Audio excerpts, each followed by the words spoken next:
जय हिंद। कैसे हैं? आई होप आप सब लोग बहुत अच्छे होंगे। तो देखिए, ये बैच आरपीएफ कांस्टेबल एसआई भर्ती का जो आरपीएफ का एग्ज़ाम अर्थात जो जिसका फार्म भराया, तो एग्ज़ाम तो होना एकदम तय है।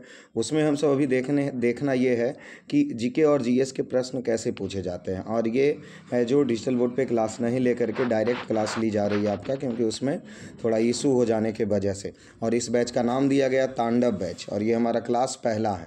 इसमें से 50 नंबर तक की तैयारी आपको की जाएगी। ऐसे ही जीके और जीएस के प्रश्न पूछे जाएंगे। जैसे प्रश्न फर्स्ट देखिए, सबसे पहला प्रश्न क्या कह रहा है? पहला प्रश्न कह रहा है कि जठर या शरीर के अन्य भीतरी भागों की जांच के लिए प्रयोग वाले एक तकनीक एंडोस्कोप किस परिघटना पर आधारित होता है। मतलब ये है ना कि जो शरीर में हम सब जांच के लिए जो एंडोस्कोप का प्रयोग करते हैं, वो कौन सी प्रकाश की कौन सी घटना पर आधारित होता है।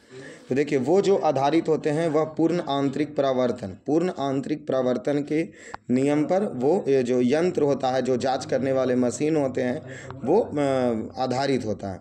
चलिए दूसरी प्रश्न की ओर बढ़ते हैं। दूसरी प्रश्न दिया गया, सूखी बर्फ किसका ठोस रूप है? कार्बन डाइऑक्साइड, पानी, वायु या नाइट्रोजन। तो जो शुष्क बर्फ है वह कार्बन डाइऑक्साइड का क्या ठोस रूप है। ऑप्शन ए इसका सही हो जाएगा। चलिए तीसरे नंबर प्रश्न की ओर चलते हैं।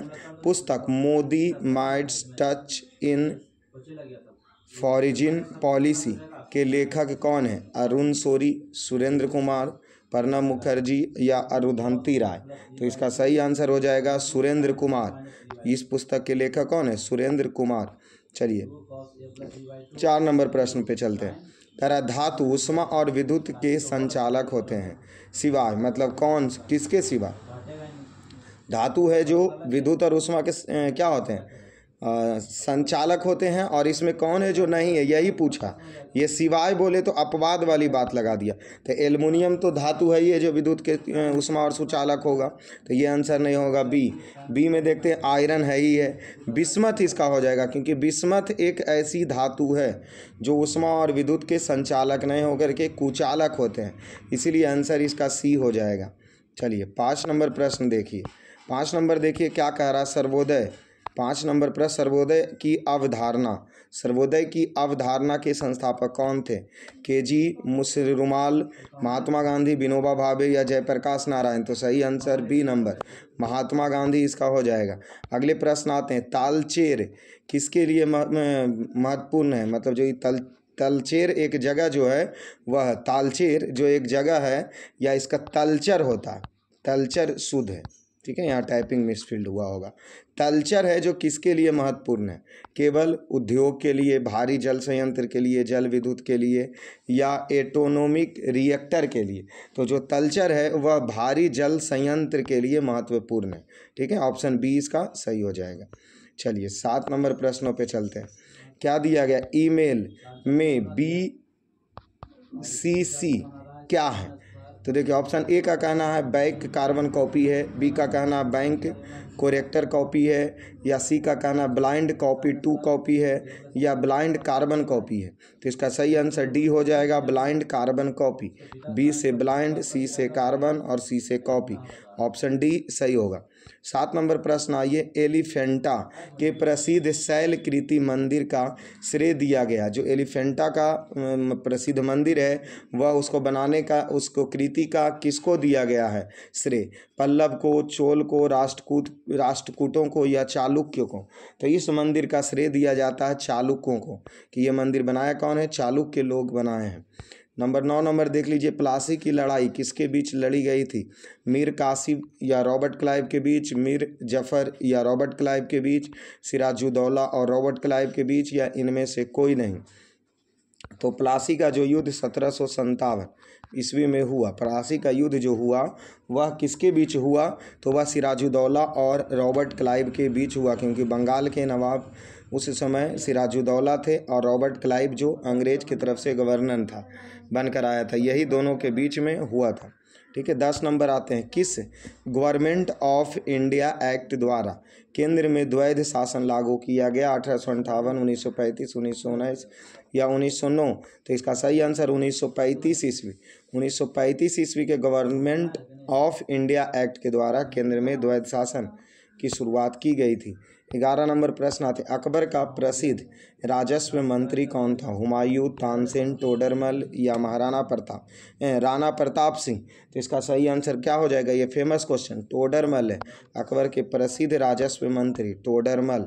12 नंबर प्रश्न आते 1905 ईस्वी में बंगाल विभाजन के फलस्वरूप एक आंदोलन आगे बढ़ा था जिसका नाम क्या था? वंदे मातरम, स्वदेशी आंदोलन, पूर्ण स्वराज आंदोलन, भारत छोड़ो आंदोलन। तो उस समय जो 1905 के बाद एक आंदोलन जो हुआ वह स्वदेशी आंदोलन 1906 ईस्वी में हुआ था। पूर्ण स्वराज 1929 और भारत छोड़ो आंदोलन 1942 में हुआ। लेकिन यहाँ 5 के बाद तो स्वदेशी आंदोलन। ठीक है, तो बी नंबर सही हो जाएगा। 13 नंबर आते मृदा रहित कृषि को क्या कहते हैं? अंतराली फसल, रेशम फसल, जल संवर्धन या आर्द्रता संवर्धन। तो जो वो है उसको हम सब जल संवर्धन कहते हैं, जल संवर्धन। 14 नंबर प्रश्न आते हैं निम्न में कौन प्राकृतिक रबर का प्रमुख उत्पादक है? कौन से देश? इसमें देश में चलना। ऑप्शन ए कहना है दक्षिणी अमेरिका, दक्षिणी पूर्व एशिया, दक्षिणी अफ्रीका या दक्षिणी ऑस्ट्रेलिया। और प्राकृतिक रबड़ का, तो रबड़ का प्रमुख उत्पादक दक्षिणी पूर्व एशिया के भाग में ज़्यादा होता है। 15 नंबर ग्रैंड कैनियन किस नदी में स्थित है? तो देखिए ग्रैंड कैनियन जो स्थित है वह कोलोरेडो नदी में स्थित है। ठीक है, 16 नंबर प्रश्न देखते हैं भारतीय खाद्य निगम की स्थापना की गई थी। किसके लिए की गई थी? अन्न प्राप्ति के लिए, अन्न के भंडारण के लिए, अन्न के आयात के लिए, उपयुक्त में से सभी। इसका आंसर हो जाएगा उपयुक्त में से सभी, क्योंकि सभी के लिए किया गया था भारतीय खाद्य निगम की स्थापना। 17 नंबर प्रश्न आते हैं क्या पर्यावरण संरक्षण अधिनियम का मुख्य उद्देश्य क्या है? वनों की रक्षा एवं वृद्धि करना, वन्य तथा बिरले पशुओं की विविधता और रक्षा करना, पर्यावरण प्रदूषित को नियंत्रित करना या इनमें से सभी। तो ऑप्शन आप देख लीजिए, तो ऐसा लग रहा है कि इनमें से सभी होगा, क्योंकि पर्यावरण संरक्षण में ये सभी चीज़ें शामिल होते हैं। ठीक है, उसके बाद 18 नंबर प्रश्न है निम्नलिखित में से कौन सा कथन सही नहीं है?